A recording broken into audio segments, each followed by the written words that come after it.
Hello students, आपका स्वागत है YouTube चैनल चीरेवाल क्लासेस में। मैं इंजीनियर कमल कुमार और सब्जेक्ट है मैकेनिक्स ऑफ सॉलिड्स। मैं हर वीडियो में बताता भी हूँ कि जो सेकेंड ईयर डिप्लोमा इंजीनियरिंग के छात्र होते हैं वो सब्जेक्ट को पढ़ते हैं और जो थर्ड ईयर ग्रेजुएशन इंजीनियरिंग के छात्र होते हैं वो सब्जेक्ट को पढ़ते हैं। टॉपिक है thin cylinder and spherical shell, पतले बेलनाकार एवं गोलीय खोल। और इस वीडियो में हम जो टॉपिक कवर करेंगे वो है longitudinal stress in thin cylinder, पतले बेलनाकार सिलेंडर में सेल में अनुदैर्घ्य प्रतिबल। तो देखिएगा, बात करते हैं longitudinal stress in the cylinder. तो क्या होता है, पतले बेलनाकार खोल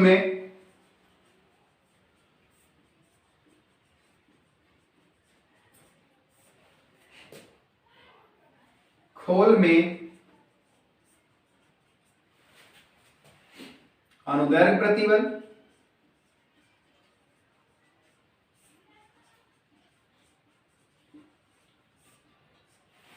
तो longitudinal stress in thin cylinder. देखो, कोई थिन सिलेंडर होता है तो थिन सिलेंडर में दो तरीके की स्ट्रेसेस प्रोड्यूस होती हैं। सिलेंडर में दो तरीके की स्ट्रेस प्रोड्यूस होती हैं, एक उसकी लॉन्गिट्यूडिनल स्ट्रेस, दूसरी सर्कमफ्रेंशियल या हुक स्ट्रेस। दो तरीके की स्ट्रेसेस में प्रोड्यूस हो जाती हैं। तो सबसे पहले हम बात कर रहे हैं लॉन्गिट्यूडिनल स्ट्रेस की। कोई हमारे पास एक पतला बेलनाकार सिलेंडर है और उसमें हम बात करेंगे उसके अनुदैर्घ्य प्रतिबल की। माना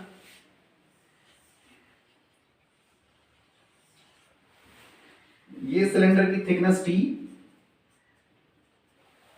उसके बाद ये सेक्शन मान लिया X, सॉरी ये सेक्शन हमारा Y। उसके बाद जो डायमीटर है लेट D है,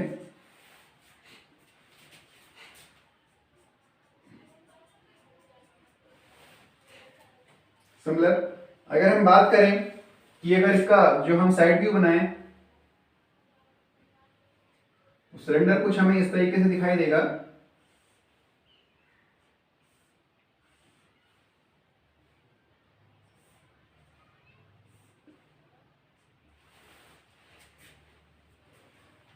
और मान लिया इसमें एक जो ये सेक्शन वाई हमने मान लिया, इसमें जो लिक्विड भरा था, फ्लूइड भरा था, उसका प्रेशर इस बॉल के ऊपर लगा है मान लिया,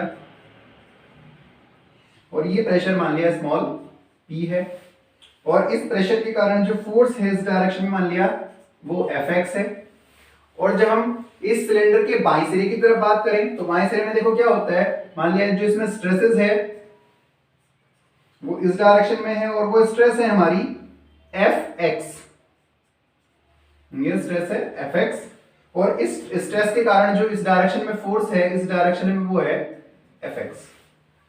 क्योंकि इसके जो इक्विलिब्रियम होगा, इसको फटने से बचाने के लिए जो सिलेंडर के राइट साइड में फोर्स होंगे वो लेफ्ट साइड में फोर्सेस के बराबर होनी चाहिए। हम मान के चल रहे हैं कि जो राइट साइड में फोर्सेस हैं वो जो फ्लूइड है, फ्लूइड प्रेशर के कारण फोर्सेस ये हैं, और जो उसके अंदर स्ट्रेसेस प्रोड्यूस हुई उन स्ट्रेसेस के कारण जो फोर्स है वो उसके अपोजिट डायरेक्शन में Fx है। तो ये दोनों फोर्सेस इक्विलिब्रियम के लिए बराबर होनी चाहिए जिससे सिलेंडर हमारा ना फटे। तो देखिएगा, सबसे पहले अब हमने मान लिया कि एक सिलेंडर है, एक पतला बेलनाकार खोल है जिसकी मोटाई स्मॉल t है और डायमीटर स्मॉल d है। तो इसको लिखने की तो जरूरत नहीं है, चलो अगर आप चाहते हो तो मैं लिख भी देता हूं कि माना लेट t खोल की मोटाई और d खोल का व्यास, P जो तरल का दाब हो गया, तरल का दाब। अब हम बात करें बेलन के दाएं सिरे की। देखो बेलन का हमने ये क्रॉस सेक्शन ले लिया, इसको दो पार्ट में डिवाइड किया, ये वाई सेक्शन, इसकी तरफ दायां सिरा, दायां सिरा, और ये इसका हमने मान लिया लेफ्ट हैंड, बायां सिरा। तो अगर हम इस खोल के दाएं सिरे की बात करें तो दाएं सिरे पर लगने वाला बल कितना हो जाएगा, बेलन के दाएं सिरे पर तरल दाब के कारण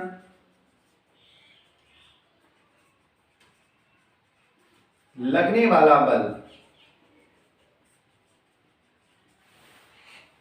कितना हो जाएगा, देखिएगा मान लिया हमने Fx मान लिया है, और कितना हो जाएगा प्रेशर इनटू एरिया के, तो प्रेशर कितना है P और एरिया सिरे का क्षेत्रफल है ना, P है, और एरिया इस जो ये सिरा है इसका कैसा होगा, इस सिरे का जो क्षेत्रफल है वो कितना हो जाएगा, क्योंकि सर्कुलर एरिया वो है एंड है, तो सर्कुलर का क्षेत्रफल कितना होता है पाई बाय 4 डी स्क्वायर हो जाएगा। तो Fx इज इक्वल टू आ गया यहां से P into pi by 4 D square. परंतु सिरा क्या है हमारा खोल के साथ में ऐड है, ये जो इसका एंड हमने मान लिया, जो सिरा मान लिया बेलनाकार खोल का, लेकिन वो है किसके साथ में, वो जुड़ा हुआ तो खोल के साथ में ही है, पूरा बेलन तो एक ही है। तो हम मानते हैं कि जो इसके लेफ्ट साइड है बाएं संतुलन की स्थिति के लिए जो इसका बाएं सिरे में जो प्रतिबल होगा वो दाएं सिरे के प्रतिबल के बराबर होना चाहिए। तो हम निकालते हैं खोल बेलन के बाएं सिरे पर प्रतिबल Fx के कारण बल, ये भी मान लिया Fx है जो कि बराबर होना चाहिए। क्लियर, कितना हो गया Fx इनटू इसके बाएं सिरे में जो सेक्शन है उसका क्षेत्रफल, तो खोल की काट का क्षेत्रफल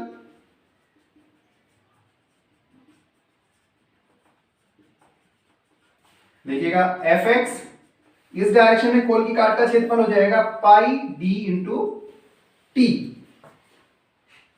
तो यहां से Fx ये हो गया, लेकिन संतुलन की अवस्था में